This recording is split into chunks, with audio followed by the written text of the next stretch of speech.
Hi, my name is Daniel Hopsicker. Welcome to Muhammad Atta and the Venice Flying Circus. I'm standing in front of the Venice, Florida airport. There is a massive conspiracy going on right now in Florida to cover up what happened on these runways before September 11th. We're being lied to about the nature of the conspiracy that took down the World Trade Center. Lied to by the FBI, lied to by our president, lied to even by our media. For example, PBS's Frontline documentary on September 11th began with this line: 19 hijackers moved through Europe and America unnoticed. In a pig's eye, they did. In the lobby of the Central Intelligence Agency's headquarters in McLean, Virginia, there is this inscription: "Ye shall know the truth, and the truth will set you free." This is a story about legends.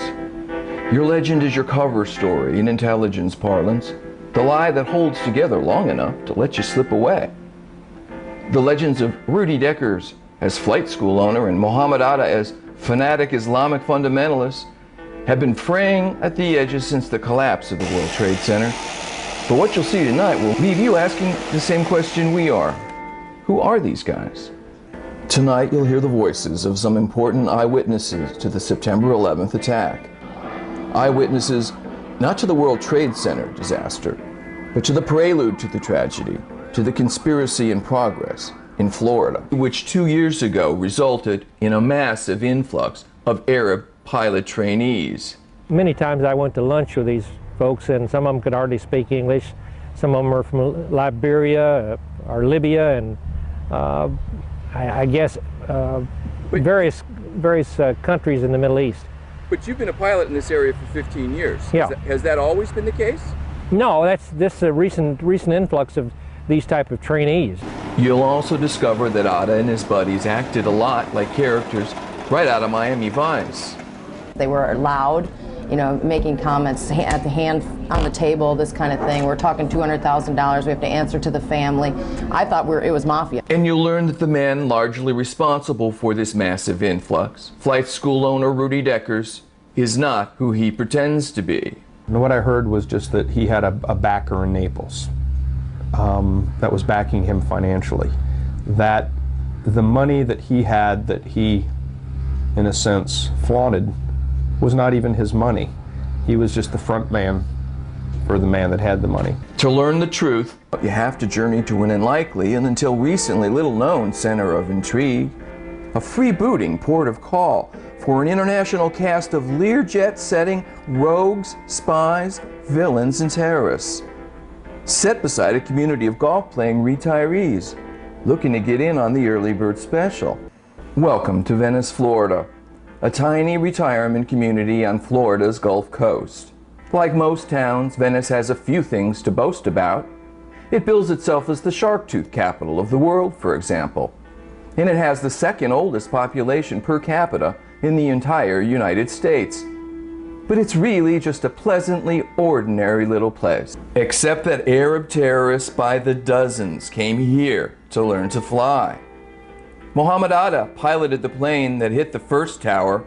He learned to fly here. Marwan al-Shehi flew into the second tower less than half an hour later. He learned to fly here too.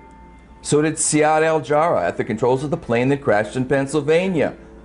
That's 3 out of 4. And so did the most wanted terrorist still alive from the Hamburg Cadre, Ramzi bin Shalbib. What drew them here? Why would healthy young men gravitate to a retirement community anywhere? Where what bathing beauties there are recall in earlier, gentler time. It makes you wonder, because it ain't Hamburg. How exactly did Venice, Florida become the biggest September 11th crime scene that wasn't reduced to rubble? Were they sent here? Was it an assignment? Who was Muhammad Atta anyway? Islamic fundamentalist, terrorist ringleader, the Pied Piper of terrorist pilots? How about Arab spy or double agent? The Pelican Alley is owned and run by Renee Adorna and her husband Tom. When reporters showed up the day after September 11th, she immediately knew why they were there. Right after the incident happened, we had newspapers come down, and somebody said, "Oh, there's a reporter out there," and right away I knew what it was about because I remembered the table. Tommy knew, Jeff knew, we said right away, and then he didn't even really, he showed one picture and we knew immediately. There was 3 and they all looked of the, I guess, Egyptian, like kind of dark skin, dark hair, lots of jewelry, lots of jewelry. They're dressed like in Florida type shirts, you know, the silk with the pattern and that kind of thing. And I could have swore there was a cross. The one guy had the big cross. You know, the big gaudy gold cross thing, I thought, but I'm not sure now, but I know it was just he had the big watch on. When you saw pictures afterwards, did you recognize all 3? One? No, just one. I only recognized one of them. The Attar, I guess is his name. The ringleader? Yeah. The guy with the 1,000-yard stare. Right. He barely spoke a word to me, but when I'd come over, I'd be like, geez, what's his problem? Because he had that really mean look on his face all the time, like he was very unhappy. So you know, I keep hearing yeah. that. So I mean, he never really spoke. And then the other guy was a heavier set guy who did all the talking, you know, with me anyway. Was very outgoing, was very, you know, pleasant actually. So. And who was Ada arguing with? The big guy. The heavy set guy. And actually, the big guy was actually yelling at the other guy. Ada and his young sidekick weren't arguing over the proper interpretation of the Quran. They were loud, you know, making comments at the hand on the table, this kind of thing. We're talking $200,000. We have to answer to the family. I thought it was mafia. You know, like when I'd walk by, I just, you know, and I tried to stay away from the table, pretty much, and then went and told the owner and the manager, you'd better watch this table. They're getting a little out of hand. They came in into the office and said there was 3 gentlemen out here getting very loud and having arguments amongst each other, and she was afraid that it might get too out of control, so she came and got me, and I came out here. They were sitting right here. The way they were sitting was, the one guy was on one side, the other guy was here, and then the big guy, he wasn't even in the booth, he was sitting on a chair on the outside here. He was a pretty big guy. And he was doing most of the talking and just kept talking and saying stuff to them and kept hearing about money and things about money. And the other guy, that I guess was the main guy, he wasn't saying a word. He just sat there with a look on his face the whole time. The FBI come see you? No. 2 newspapers, that was it. But nobody, no cops, no Venice police? No. And they were right down the street at the house. The house was right down the block that they had rented, so they never came over here to see us. Did the FBI come talk to you afterwards? Did what? Did the FBI come talk to you afterwards? No, actually only newspaper people. Strange? Yeah, I did, because we thought, you know, geez, they might want some information or something, but maybe they already had everything that they needed. Yeah. The FBI never finished its investigation into the September 11th disaster. Their work was halted by President Bush in an effort, he said, to free more manpower for the anthrax investigation. Well, the anthrax is behind us now. 3,000 dead people command us to find the truth about how it is they came to die on September 11th in the year 2001. And it's the search for that truth that's brought us here, where on these runways, barely 18 months ago, Mohammed Atta joined the Venice Flying Circus. Glimpse into the private lives of cold-blooded killers left us wanting to know much more. The obvious question, of course, is what kind of fanatic Islamic fundamentalists wear silk shirts and heavy gold watches? More importantly, who or what is the family? The FBI had managed to pop in at Atta and Marwan's rented home in Venice, a block from the Pelican Alley. It's owned by this man, Steve Kona, a Venice fireman. What they did was they come to the rental house itself. I guess the FBI showed up there about a day or 2 afterwards. I just maintained the grass over there in the summer, and they actually dealt with the rental agency for the, for the rent each month. Right. But yeah, I would see him occasionally when I was over there mowing. Mohammed Atta apparently disdained contact with almost everyone. Actually, he kept kind of secluded. His cousin, which I can't think of how. Chubby guy. Yeah, I talked to him a couple times when I was over there mowing. He was friendly. Everyone says that. Yeah, and he was. Mohammed Atta, no, I never spoke with him. 6 months he was there. The terrorist landlord is clear about the time period during which they rented the home. The same July through December time period of the year before the attack. They rented just for that 6 months, where the same amount of time that they were here for the pilot's training. And then they left. I didn't, of course, I didn't have any dealings with them, so I didn't know where they went after that. But That, you know, my understanding, I thought they were going back to their country. I thought they were here just for the training, then they were leaving. We've just heard eyewitnesses that they were in this Venice restaurant just a month or so before September 11th. The timeline doesn't mesh, because when the FBI explains where the terrorists were in this country during the last 9 months of their conspiracy, the word Venice does not pass their lips. Was there something in Venice we weren't supposed to find? Brenda Cover works in the deli of this supermarket a mile from the airport. She says the terrorist pilots were in Venice just 1 week before the attack. September 11th, I was on the phone with my mother-in-law the same time the buildings got hit. They showed pictures of 3 different guys. Alta was one of them on TV. And immediately I recognized the faces. And I told my husband then, oh my God, those are the 3 guys. They were just in the store a week ago. The week before that, they were in the store. They got subs. Who were they meeting? Why were they here? The official story is that Mohammed Atta's terrorist cadre's appearance in Venice was nothing more than mere happenstance. Is that true? Again, we heard mention of Atta's dark presence. I didn't like the way they stared at you. I mean, it would have been different if they would have talked to you like you were a normal person and just, hi, how are you today? But he just stood back and just glared at you with his dark eyes like you were the bad person. You know, like he wanted to do you harm or something. And it just really gave you a frightening, eerie feeling. Like I wouldn't want to be caught in the parking lot at night with him. We asked Brenda when she first noticed the flood of Arab pilots coming through Venice. About a year ago. About a year ago. Was it just happenstance that so many young Arab men began arriving in Venice for pilot training, all at about the same time? Because if it wasn't, then something else was going on in Venice, Florida. Something which the FBI may be doing its best to ignore. Venice is worlds away from Miami Vice. Atta and his Arab cadre seem to fit right in on Florida's East Coast, the center of Casablanca-type intrigue, with trendy eateries packed with tall European models. It's a rapish sort of place where even Osama bin Laden could find an aircraft broker who would sell him a U.S. jet trainer. This is the Fort Lauderdale Executive Airport, famous as a safe harbor for pirates of the air. This company, for example, used to work out of the infamous Mena, Arkansas airport, known as a haven for aviation intrigue during the 1980s. Just blocks from this airport, Mohammed Atta rented a car for what would be the last month of his life. Incredibly, he used it to return to Venice.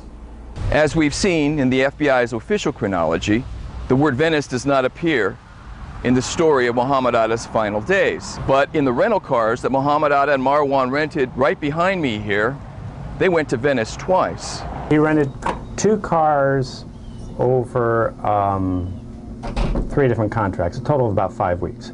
He picked up that car at closing time, and that one was going to be for 2 weeks. He told me it was going to be for 2 weeks, and told me he had to go over the west coast of Florida and wanted to know if that would be a problem. In this nondescript building in Pompano Beach, Florida, we got confirmation that Atta had been in Venice during 2 of the last 3 weeks of his life. While he was over in Venice during those 2 weeks, he called me from Venice. I saw it on the caller ID, and I thought, oh, wonderful, I got a car broke down over on the west coast of Florida. And he called me because the service engine soon light was on. During his questioning by the FBI, Warwick learned new details of the attack. Well, Marwan almost missed the building, so FBI told me that he was flying Marwan was flying 100 miles an hour faster than Atta, and that's why he flew into the building deeper, and that's why that building came down first, is because there was so much fuel deeper into the building. But their also explanation is Atta was very cool, calm, collected, just zeroed right in on it, just bingo. And Marwan, on the other hand, 10 years younger, was just scared to death. And flying, he flew erratic, and like I say, at the last minute, he almost even missed the building. Numerous items in Warwick's account are at odds with the official story. Atta had supposedly never been to America before the previous summer, which is hardly enough time to learn to speak without an accent. How was their English? Both of them very good. Yeah. Very. I really thought that they had been in the country for a long time. Where and when did Mohammed Atta learn to speak like he'd been here a long time? Everywhere we turned, we heard anomalous evidence. Muhammad dressed to the nines. I mean, you know, nice pants, shirt, just business-like, real business appearing, but nice clothes. The biggest mass murderer of the new century posed, ironically, as the perfect consumer. He carried a briefcase, and he had all the credentials he needed. I mean, we asked for, in order to rent a car to anybody, they got to have credit card, driver's license, and proof of insurance, and he had that. Everything matched. He had Allstate insurance. Address on the insurance card matched his driver's license. And he was a perfect customer. Warwick remains puzzled by certain inconsistencies in the terrorist actions. More anomalous evidence. If they were on a suicide mission, they know they were going to be gone in a couple days. Number one, why would you go to the trouble to return the car to us 2 days before? If you got to catch a flight, like say out of Fort Lauderdale Airport to go up north, why don't you just leave the car at the airport? The heck with me. We already had a signed credit card slip. We could have put it on that credit card slip and saved yourself the aggravation. And what would you care? They bothered returning the car here, and on the last contract, we already had a signed credit card slip for Muhammad, and Marwan said, no, don't put it on his credit card. Here, put it on mine. Well, in order for us to take somebody else's credit card on a contract, you got to be on the contract. So that means he had to give us his driver's license, and he had to sign everything. No problem. He gave us his driver's license, got on the credit card, tore up Muhammad's credit card slip, charged it on Marwan. I mean, what all does this make if you're going to be dead in a couple days? What difference does all this make? Warwick, too, noticed a high tide of suspicious characters. I have given them a lot of names because this last year I've had a lot of people that after this 9/11 I go, whoa, what about that? Remember that customer? And what about that customer? So 3 young guys that just prior to September rented a car from me for 3 months, and to me they fit the description of anything that Muhammad was up to. I mean, why would they spend $900 a month to rent a car from me? What would they be up to? Why were they here? As with almost everything else about September 11th, Bradley Warwick's story has a twist. We asked him how Muhammad Atta had found his tiny agency. How did they find you? Their credit, you know? Oh, it's out of the phone book. Yeah. But in the Bell South Yellow Pages, there is, alas, no listing for Warwick's. More anomalous evidence. Neither is his company listed at the Florida Division of Corporations. But we did discover several IRS liens he has outstanding. Maybe that's why we weren't too surprised when he told us he's worked with the FBI before. I've been involved with other FBI situations in the past. For the last 6 weeks of his life, terrorist ringleader Muhammad Atta left the jazzier precincts of the Miami area to journey across the state to a retirement community with the second oldest population in the entire U.S., Venice. Did Muhammad Atta have a secret preference for blue-haired widows over tall European models? If he did, it'd be a big surprise. Atta frequented this Sarasota strip joint, conveniently located next to a nearby dog track. A young man with money to burn, Muhammad Atta enjoyed very un-Islamic lap dances here, and also at places like the Pink Pony Strip Club in Daytona Beach and the Olympic Garden, a grind joint on the seedier end of the strip in Las Vegas. Stuffing $20 bills into the panties of topless dancers must be frowned on, don't you think, by fundamentalist Saudi mullahs? But it wasn't all seedy strip clubs. When not ogling infidel flesh, Atta had a taste for the finer things as well, like hanging out at Harry's Bar in New York, for example, where he preferred a table near the piano. We can see someone, an Arab spy, for example, having a preference for a table near the piano at Harry's Bar. But an Islamic fundamentalist? 3 nights before the attack, Muhammad Atta, Marwan Shehi, and Siad Al-Jarrah drank at this Fort Lauderdale bar. It gained immediate notoriety. Federal agents flashed pictures of the terrorist pilots who just a day earlier had demolished the World Trade Center to the manager Tony Amos and Patricia Adrisi, the bartender. We were able to recognize both gentlemen, Amos said. Atta drank Stolichnaya vodka for 3 straight hours, the bartender remembered. Marwan Al-Shehi was drinking rum. They were very rude, she said. They didn't want to pay the bill. When asked if they could afford the $48 bar tab, Atta pulled out a thick roll. Mohammed said he worked for American Airlines and he could pay the bill, she told reporters. The guy Mohammed was drunk, Amos said. A week later, Amos changed his story. Muhammad Atta drank nothing stronger than cranberry juice that evening at Chuckham's Raw Bar, night manager Tony Amos now said. He was sitting quietly by himself. Take a look at this picture. Do you think the restaurant manager changed his story because he mistook Atta for someone else? We wanted to ask him, but when we stopped by, neither he nor bartender Idrisi were there any longer. The current bartender, before she realized she'd said too much, indicated their leaving was somehow 9/11 related. Life in Venice must have been hell for someone with Atta's jet-set tastes. Atta must have chafed. No wonder everyone ragged on his bad attitude. But was Venice his choice? Why did Muhammad Atta and so many other 9/11 principals come here? His 3 trips to Venice in the last 6 weeks of his life must have been business. Who was he meeting? Local law enforcement officials indicated to us that they too would like to know that answer. And that's when our search led us to begin looking into this man, flight school owner Rudy Deckers, responsible 2 years ago for an influx of literally hundreds of Arab pilot trainees. This then is the central dramatic question to our story, to the tragedy of September 11th. Did Arab men just wander up and down the Gulf Coast of Florida as easily as if they'd been listening to Tom Petty albums all their lives? Or were they assisted by a global network? If they were, Rudy Deckers would be the place to look. In the aftermath of the tragedy, Deckers was everywhere on television, portraying himself as just an innocent businessman, victimized by the perpetrators of one of history's greatest crimes. Is he?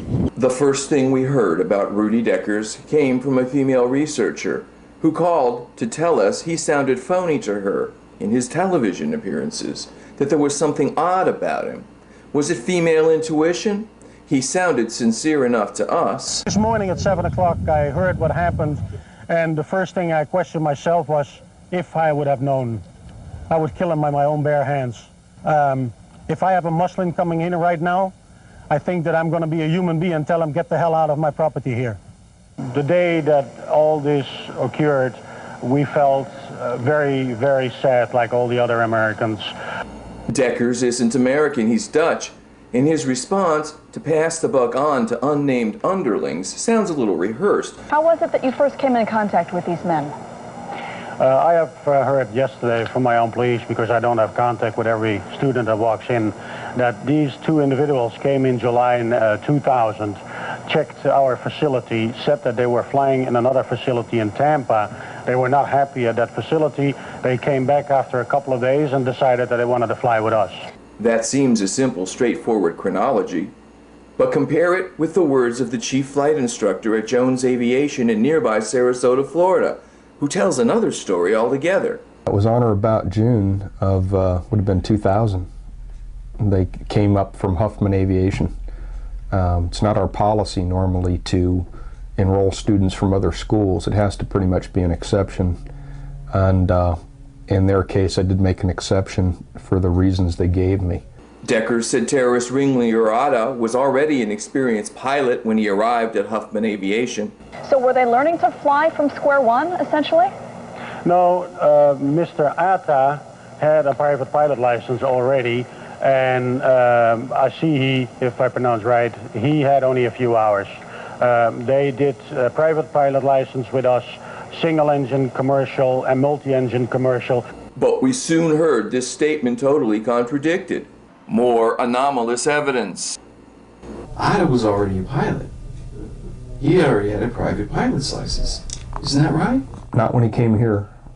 No. He was close to getting a private license. He had 3/4 of the course complete. The same course that Marwan was taking. Yeah. But but there was no discernible difference in training skills and skills events between the two? Between the two. Atta was the better pilot of the two. But both of them, I mean, looking at them both as 2 students learning together, where they were in the curriculum when they came here, they should have been a lot further along. The FBI, we learned, had known about terrorist training at Rudy Deckers Flight School for some time, which probably accounts for their swift response. The FBI visited you just a few hours ago and confiscated some records. Can you tell us about that? It was yesterday, 2:30 a.m. They called my managers here in Venice and wanted to see 2 files. I came in at 7 o'clock in the morning. They were still there. I talked briefly with them. They were ready to go. I told them that we have more customers, clients from the Middle East, and I thought it was a good idea to give them all my files So I gave him a couple of hundred files from the last years. The contents of the files of Rudy Decker's flight school might answer some persistent questions about the terrorist conspiracy's operations in Florida, and even reveal what kind of help they may have received in this country and from whom. But these questions haven't been answered because the FBI hasn't talked about what's in them. One Venice law enforcement official told us they, the FBI, loaded 2 Ryder trucks right outside the police station, then drove the trucks right onto a C-130 military cargo plane at Sarasota Airport, which flew out with Jeb Bush aboard. Since the FBI is not talking, maybe somebody should ask Jeb Bush. Then the cat got out of the bag just a little bit, as it sometimes does in the immediate aftermath of a major event. Let me ask you this. One of these men is widely considered to be responsible for a bus bombing in Israel. How was it that they could gain admittance to your school? Well, they didn't came through our paperwork like they're calling from Europe, and we know 2 months ahead that they're showing up. As I said, they came from another flight school out of Florida. Probably that flight school did all the INS paperwork with them in their country. Authorities immediately denied that the Mohammed Atta, who masterminded the demolition of the World Trade Center, was the same Mohammed Atta who had 15 years earlier blown up an Israeli bus. So there apparently were 2 separate Arab terrorists with the exact same name. But then we discovered a story from September 15th's Washington Post stating Mohammed Atta had been to International Officer School at Maxwell Air Force Base in Montgomery, Alabama, and that others of the terrorists had attended the Aerospace Medical School at Brooks Air Force Base in Texas and the Defense Language Institute in Monterey, California. 3 of the terrorists had even listed their address on their driver's license as the Naval Air Station in Pensacola, Florida, the story went on, where they participated in military exchange programs for foreign officers at the Pensacola Naval Air Station. Foreign nationals who became terrorist pilots were training at U.S. military facilities. They would most likely have had connections to Arab governments considered friendly to the United States. And that's a big story. But when the Post story ran, authorities denied it too. So now apparently there are 3 separate Mohammed Attas. Imagine that. Rudy Deckers was quick to disclaim any responsibility. He was just an innocent businessman, he told reporters. And I know it's difficult because you, in some sense, feel a little bit of responsibility, don't you? No, we don't feel responsible for what happened at all. Nothing. The terrorists were only in Venice for a short time before moving on to Florida's East Coast, Deckers said. I have learned yesterday that after November 2000 that they left this facility and went to a flight school in Pompano Beach where they had additional training for jets. In later interviews, his story remained much the same.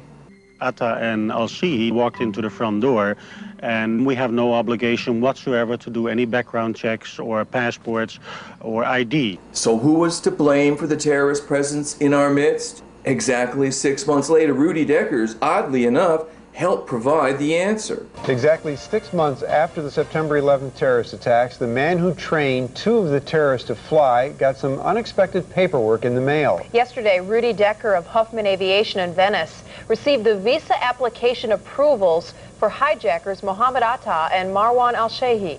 Because of some strangely suspicious timing, Rudy got to use the V word right on television. Vindicated. I don't expect on a Monday morning when I come in and I open my mail to get 2 permits from Atta and Al-Shihi. I thought they were already past me. We applied for the right paperwork, and therefore I'm happy I can do that now. So you feel vindicated? Yes. And suddenly the finger of blame was beginning to point towards the lowly INS. Decker says he was not surprised to receive the paperwork on Atta and Al-Shahi 7 months after he sent it in. He said that's actually a short time. He says the process can sometimes take up to 2 years. The INS, meanwhile, is embarrassed by this whole situation, and in a release statement says that, quote, the current system for collection and tracking information on students is outdated, inaccurate, and obsolete. Thank God for hard-hitting American journalism. Deckers got major public relations mileage out of the INS snafu. We suppose only a cynic would wonder if someone had planned it this way. The flight schools didn't do anything wrong. The government needs to look at itself and look at procedures, what they can change, so this would not happen anymore. But when the Dutch national whose flight school was the terrorist American beachhead was invited to testify before Congress about his views on preventing a recurrence of September 11th, it struck some observers as being a little much. Rudy and CNN seemed to have quite a meeting of the minds. Rudy was now even advising Congress, just as he had earlier offered help and advice to the FBI. The story helped to focus public anger over the terrorist attack. Venice residents like Ralph Hargis know that the arrival of the applications couldn't have stopped September 11th, but they believe a more diligent INS should have. Someone's dragging their feet somewhere. They let him into this country. We paid the price. Still, some people in Venice had other ideas about where the real blame lay. When people in town found out that these people had been in our midst right here, I mean, 3 of them. They wanted to go burn down the airport. The INS debacle left even mainstream reporters skeptical, if not downright embarrassed. Well, maybe I missed this while I was shaking my head, but explain again, because I read it. I'm not sure I understand what the INS is saying here. At some point, fairly recently, somehow these pages got stuck in an envelope and sent down to Florida. Now, did anybody look at them? Apparently not. You'd think those names, Atta al-Shehi, which are in the news probably more than anybody's, would stand out. More hard-hitting American journalism. Before anyone pins any medals on Rudy Deckers, we think they should take a look at what people who know him have got to say. For starters, he has a pretty tarnished local history. Coy Jacobs owns an aviation business right next to Rudy Deckers at the Venice airport. He was operating a flight school, an unsuccessful flight school in Naples. He had some run-ins with the FAA. I think he had lost his license or had been reprimanded. Also, it turns out he's something of a deadbeat. Bob Mudge writes for the local Venice Gondolier. I don't think I knew anything at all about Rudy, even his taking over of Huffman, until April or maybe early May of last year, when he missed a rent payment. Or actually, I found out he was behind on several months' rent. The only, at that time, fixed-base operator at the Venice Municipal Airport was, I think at that time, 3 months behind in his rent and had gotten a demand letter and was being threatened with eviction. There was even something strangely puzzling about the circumstances under which Deckers had purchased Huffman Aviation. They did no due diligence, to the best of my knowledge. It's a cardinal no-no. I mean, you just don't come in and buy a business like that. They blew into town. They were here a day or two, met with Stan Huffman. He named a number, they said yes, wrote him a check, Stan left, they're here, and then they notified the city of Venice what they did after the fact. And it was a shock to everybody at the airport. In fact, the city council and the city attorney, and I think even for that matter, the manager of the airport wasn't even aware of the fact, and that's a criteria. You can't transfer properties at this airport and most federally funded airports without the governing authority's approval. The city of Venice wasn't the only government agency eager to bend the rules for Rudy Deckers. Rudy is not a U.S. national citizen. He's not nationalized. I don't believe he's a U.S. citizen. And historically, the FAA is pretty picky about who they allow to even own November registered or U.S. registered airplanes. A non-U.S. citizen cannot register an airplane in the United States, can't own it in the United States. And yet, as we will soon learn, Deckers owned not just U.S. registered airplanes, but a U.S. chartered airline as well. He was involved in the startup of Flair, I think it was called, which was Florida Airline, simply. And I know he had a lot of problems with that. I think it was briefly in service, but Flair's period of service was pretty brief. There's a level beyond which we don't really go into for a lot of reasons. We don't have the staff. Stories get beyond our scope. I've heard a lot of things about why that airline went into trouble, and there were a lot of financial problems, and I've heard problems with people not getting paid. And I had some discussions with Deckers about that at some point, and he was blaming it on, I forget who. And that's when we began to learn about Rudy Deckers' shadowy financing. And what I heard was just that he had a backer in Naples that was backing him financially. That the money that he had, that he, in a sense, flaunted, was not even his money. He was just the front man for the man that had the money. The only way I could explain it, and one way it was explained to me, was that Rudy Deckers was running an unsuccessful business in Naples. He was not making any money. He had he didn't have the best of reputation. Somehow, Rudy Deckers' financial profile changed overnight.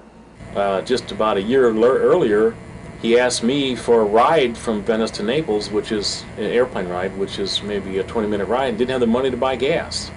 I mean, I said, yeah, I'll take you down there with one of my pilots if you buy the gas. He didn't have the money to buy gas for an airplane to go down and back.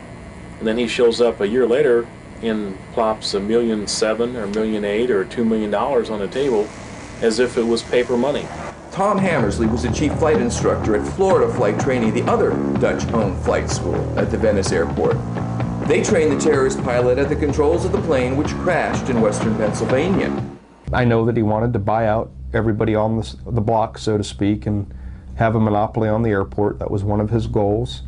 And I really didn't see it as anything else but a Dutch man with a French complex called a Napoleon complex. So 2 Dutch nationals had purchased flight schools at the Venice airport in the year before the terrorists began to arrive. Local observers thought that was one Dutch boy too many for coincidence. It's kind of odd because the only other flight school in town is owned by Arnie Kuthoff, and he's Dutch. I mean, the odds of that are pretty slim. And each of those flight schools was purchased in the same year, a year before the terrorists showed up. About the same time period, yeah. I've heard a lot of rumors that I haven't been able to substantiate about connections between them and other businesses here and entities and agencies outside the area. It certainly is something you'd have to say is an interesting coincidence. The notion that it is just coincidence that dozens of Arab student pilots learned to fly at 2 separate Dutch-owned flight schools at this tiny airport is called the magic Dutch boy theory. Just like the magic bullet theory in the Kennedy assassination, where a magic bullet was the only way the FBI could concoct a scenario which let them apply a lone nut gunman tag to Lee Harvey Oswald. The FBI's explanation of the conspiracy leading to the September 11th disaster only flies through similarly twisted logic. Consider both pilots who guided planes into the Twin Towers of the World Trade Center trained at Dutch national Rudy Decker's Huffman Aviation, which he had purchased the year before the terrorists began to arrive. The terrorist duo practicing touch and goes on Florida's Gulf Coast were soon joined by a third student terrorist pilot, Siad El Jarrah, the Lebanese national, at the controls of the plane which crashed in western Pennsylvania, making it a terrorist trifecta out at the Venice airport. He trained at the Florida Flight Training Center, newly purchased by yet another Dutch national. 2 Dutch boys buying adjacent flight schools, which shortly thereafter get overrun by terrorists, is one damn Dutch boy too many, one Southern lawman told us.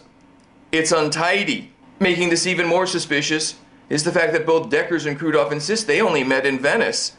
Turns out they're lying.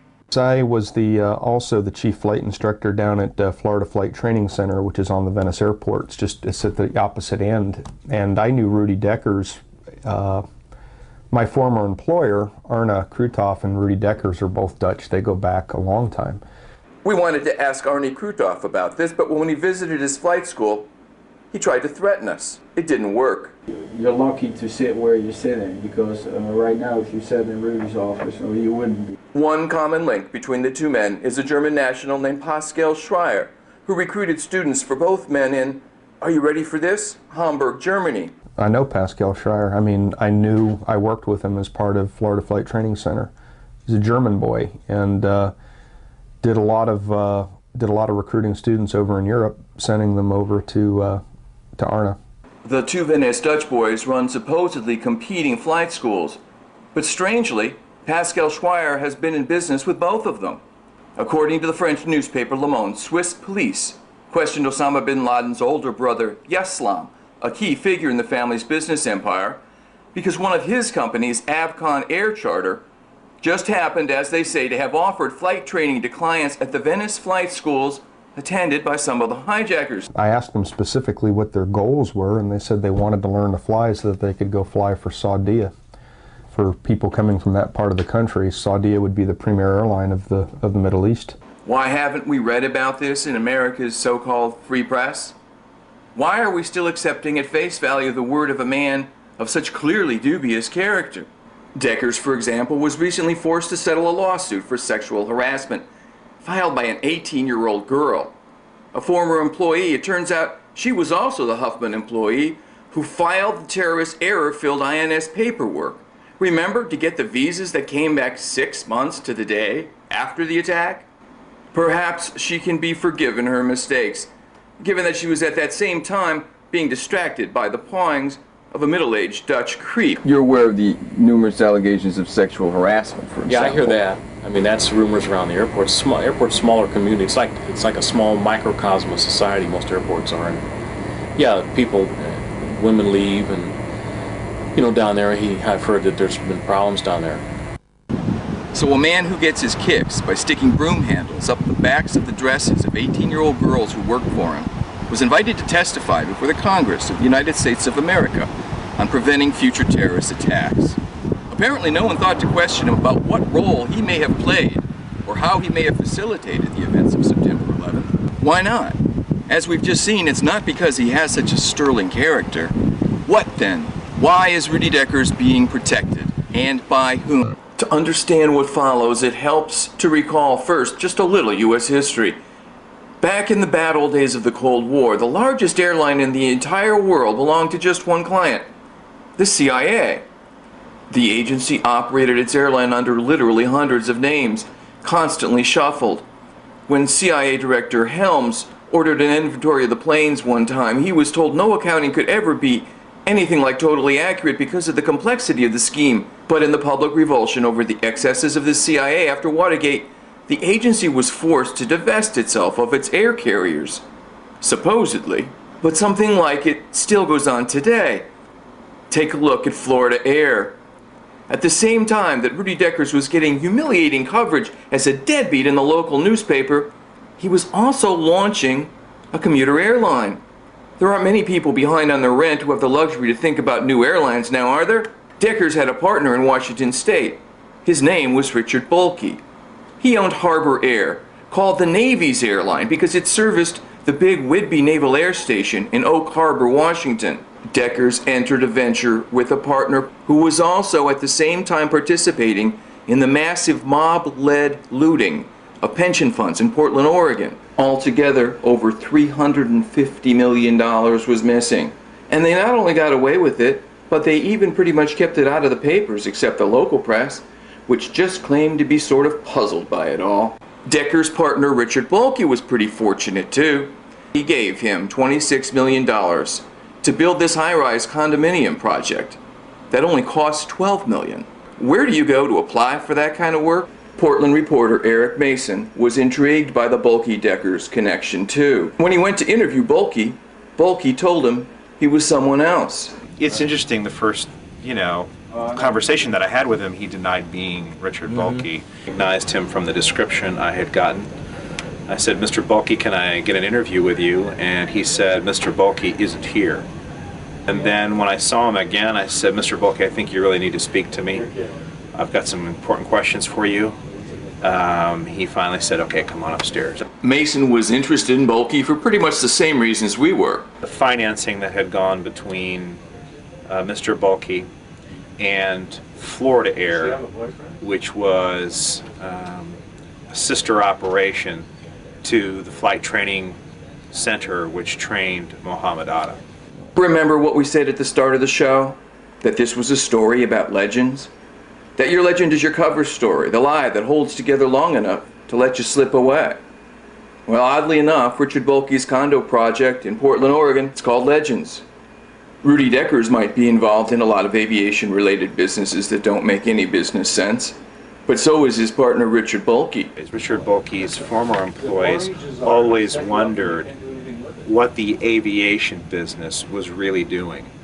From the beginning, they felt as though the finances flowed from the real estate holdings and the retirement home into this aviation company, and that there was really no way this aviation company was really making money.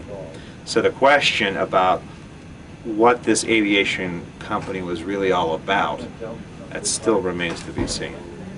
When things don't make business sense, sometimes it's because they do make sense, just in some other way. It started out of here, which was a Decker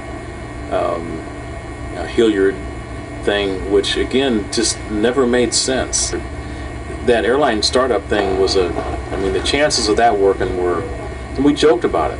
In fact, it was such a joke around here at the airport. It was a thing where, I joked around. I said, oh yeah, they're going to start an airline. I said, I'm working on a shuttle launch facility right next door here. We are looking, remember, for evidence of the global networks which authorities said must have been aiding the terrorists while they were in this country.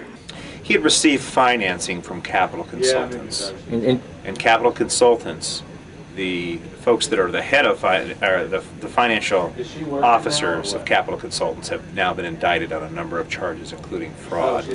Some have labeled it a Ponzi scheme. I think the prosecutors in this case have made the case, at least to a grand jury, to go forward with indictments, that there was fraud going on. And you have to ask yourself, in this huge financial holdings company, where did all this money go? You have to ask yourself, you know, how much money can you lose and not have anything to show for it? Another grateful recipient of millions of dollars of the pension fund money was Alvin Malnick, who Reader's Digest once called Meyer Lansky's heir as head of organized crime. And as global networks go, they don't get much bigger than that. But it's not Malnick's gangster ties that make your jaw drop. It's his connection with the Saudi royal family. A Jewish gangster, Alvin Malnick's son, is married to the daughter of Prince Turki, a leading prince of the Saudi Arabia kingdom's founding family, who lived in this swank Miami condo project, the Cricket Club, at Malnick's invitation. The Saudi prince not only blessed the marriage, but regularly works with the U.S. organized crime associates. One knowledgeable observer told us he would frequently send his private 747 to Florida to pick up Malnick and his associates so they could conduct business on the plane away from prying eyes. Malnick also owns what law enforcement sources call the biggest mob hangout south of New Jersey, the Forge, which attracts what one investigator called men with big cigars and women with tiny resumes. In front of the Senate Banking Committee hearings about the terrorist money trail and the aftermath of the September 11th disaster, Assistant Attorney General Michael Chertoff said, "Frankly, we can't differentiate between terrorism and organized crime and drug dealing." Rudy Deckers, it seems, has partners who are in business with the mob, and the mob is a global network, and the mob traffics in heroin, which gives him something pretty big in common with Osama bin Laden's organization, believed to derive much of its funding from the heroin and opium trade in Afghanistan. But there's yet another global network which often works together with the mob, which has its fingerprints all over the Rudy Deckers story. Take Rudy Deckers Airlines Florida Air, for example.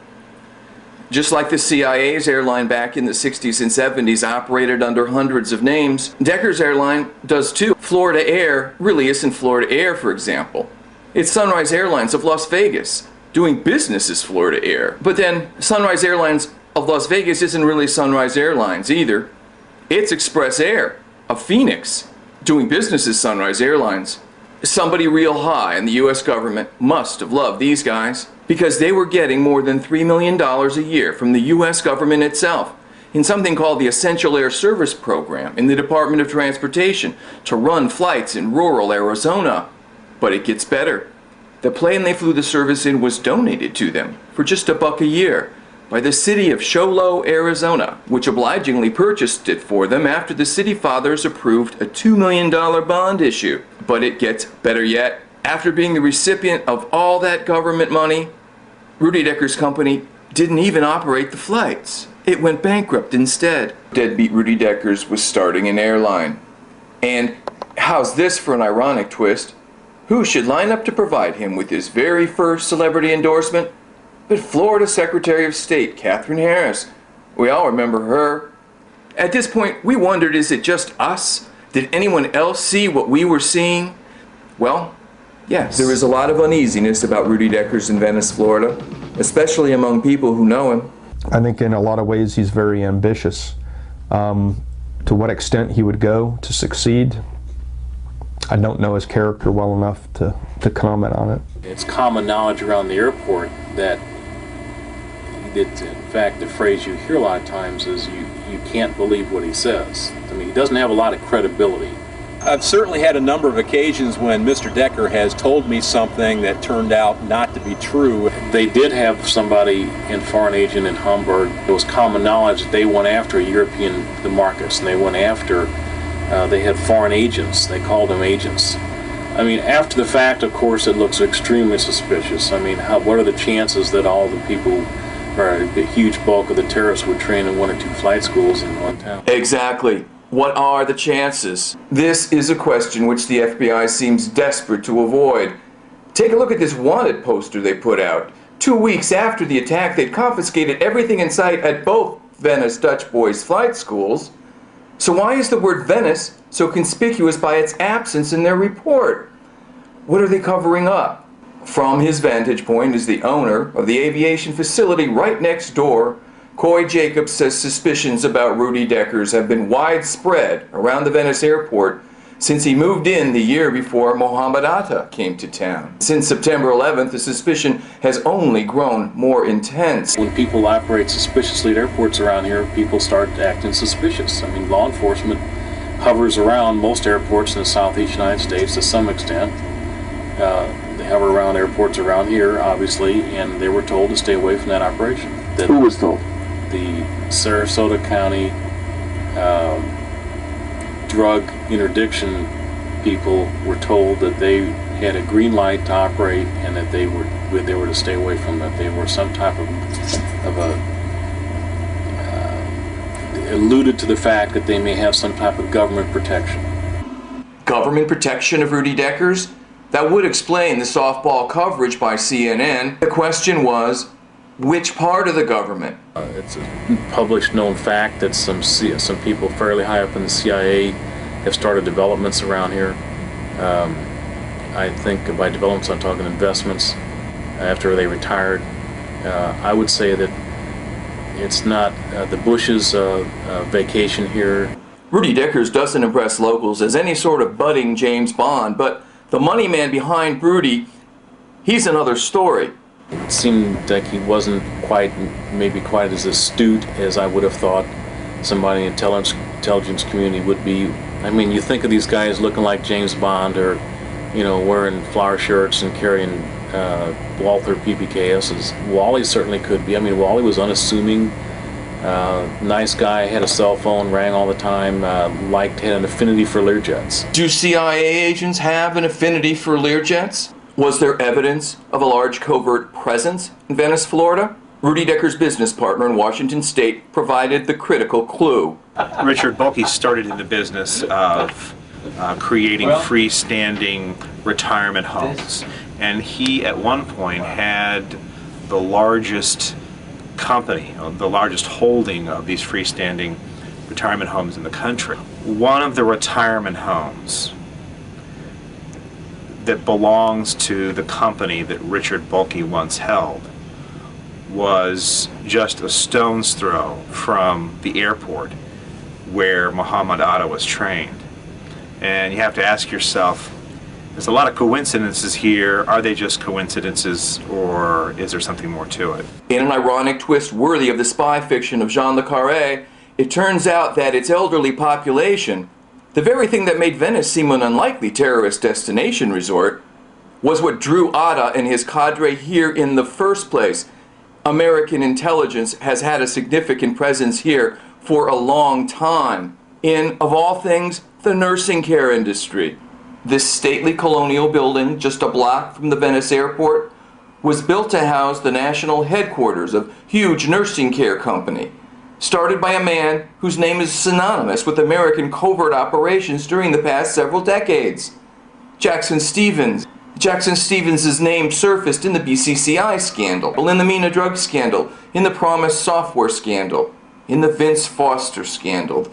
This stately mansion, which still houses Jackson Stevens' law firm, is the house that Jack built. And right across the street is Richard Bulkey's Altera assisted living facility.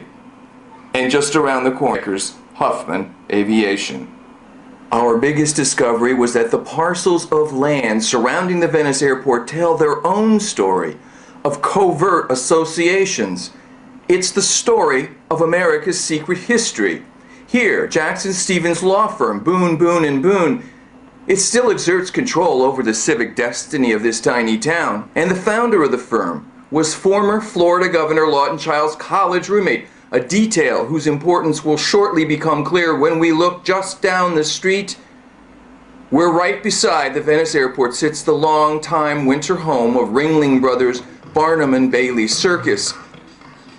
The circus was brought to Florida, we learned, by its longtime owner, John Ringling North.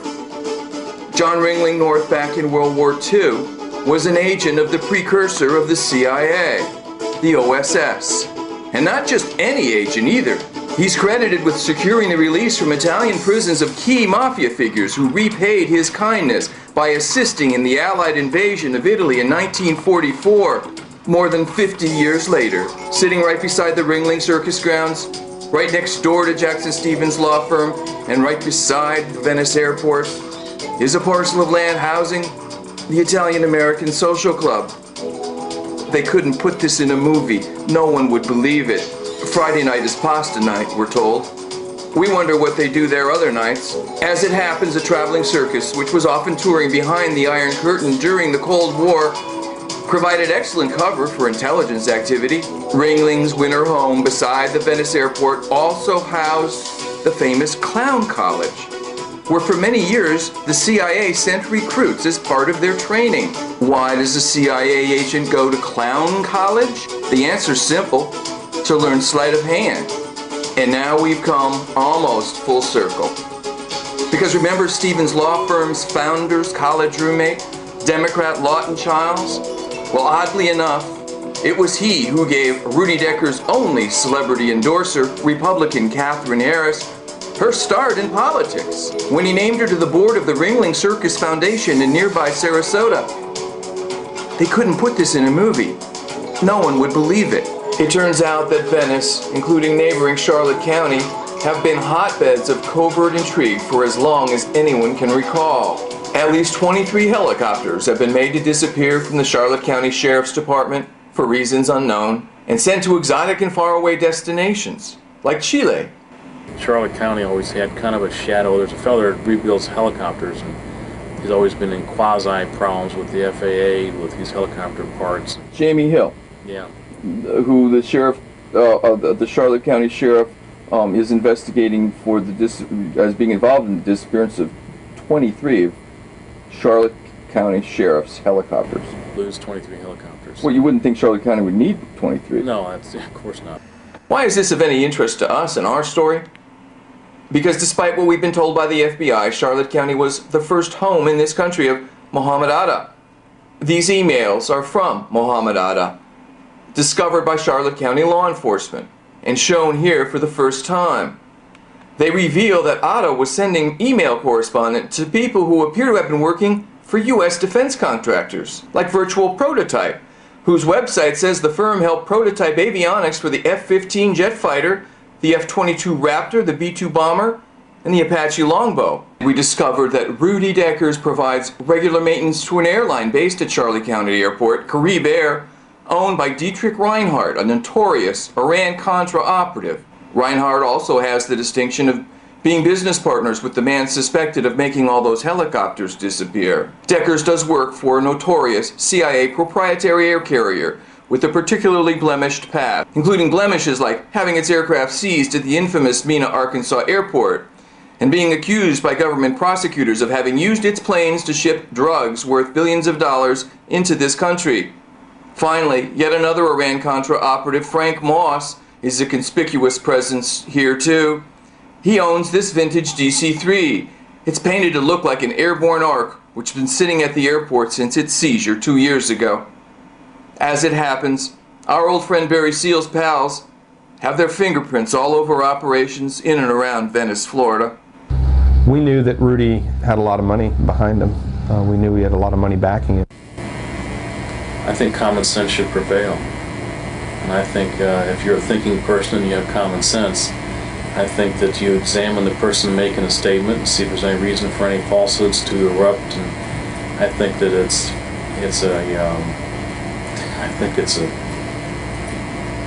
looks pretty suspicious to me. So much dust in the air, so to speak, that people couldn't really focus on what was perhaps, you know, the true way the Trojan horse got into this country.